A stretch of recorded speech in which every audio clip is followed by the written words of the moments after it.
The Melbourne Rebels have a shot at moving inside the top four with a win. One short, Lowrens shortens up for Kemeny. Great goal line defence from the Highlanders, and Lowrens on the other side taps down the opener.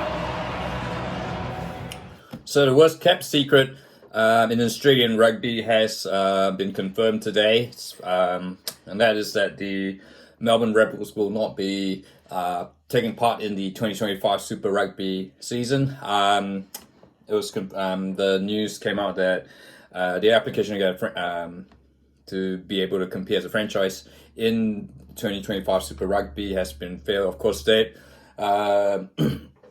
so it's a widely known fact that the Rebels have been in financial strife for quite some time now.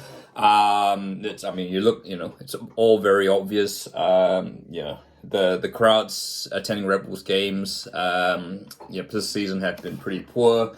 Even with having the Super Weekend, you consider you compare that to other sports that use AAMI Park as their home stadium, like the Melbourne Victory, Melbourne City FC, Western United at times, the Melbourne Storm.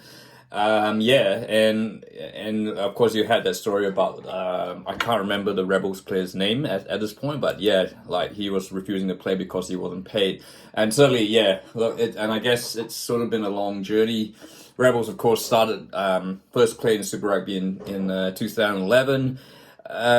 Sort of a bit of a muted response when they first joined in, and I think there was a lot of criticism, questions, could Australia support 5 Super Rugby teams at a time, and of course, they hadn't never actually came close to making the playoffs in any format. The irony is, of course, in what appears to be their last season of existence, that they will be playing in the playoffs for the first time.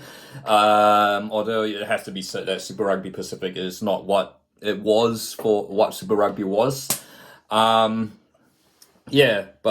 Certainly, it's not the first time the Rebels' existence has come into question. Of course, there was back in 2017. Super Rugby was looking to cut one of the Australian teams, and it was either the Rebels or the Force. Ultimately, at the time, the Force got the cut, and the Rebels stayed. I think there was a lot of speculation, of course, because at the time Fox was based in Melbourne, and the Rebels were anything Melbourne based was always gonna be favoured by the broadcasters and SANZAAR. But now, of course, Fox, the rights have gone to Stan Sport now, and there's not really any reason to keep a Melbourne franchise. And Australian the reality is Australian rugby just while it is improving, it just has not been able to sustain cannot sustain 5 franchises. The depth of talent just isn't quite there, and for Australian rugby to be more competitive, it needs one team always had to be cut, and ultimately it was the Rebels. Just same on their record, attendances and financials. It was just inevitable. So it's a sad shape for Victorian rugby. For the few fans and members, look, there is a strong support base for Melbourne, even if it is very small. The unfortunate fact that it is, as I said, it is very small compared to your Western Force. I mean, New South Wales Waratahs. I know they're finishing bottom, but they're never going to be chopped because New South Wales is essentially the home of the soul of the heart, be it Australian rugby, even if they can't seem to get their house in order. And of course, you're never going to cut the Brumbies or the Reds. So, Rebels had to be go. And I guess it's not really a surprise. I think the surprise is that the Rebels have lasted this long, given how, to put it politely, irrelevant they have been. Even though they bought all sorts of wallabies, I think James O'Connor, Quade Cooper, they had Danny Cipriani from England at one stage. It's just they've brought the best players. They've tried to go with academy, and none of it's just absolutely worked. And it seems, it is like trying to use one of a overused term. They've been trying to get blood, water, and gold out of the stone for 13 years, and it's just really time to cut the tape, pull the cord. I guess is that the question is, well, is this the end of rugby in Victoria? for the foreseeable future, almost certainly.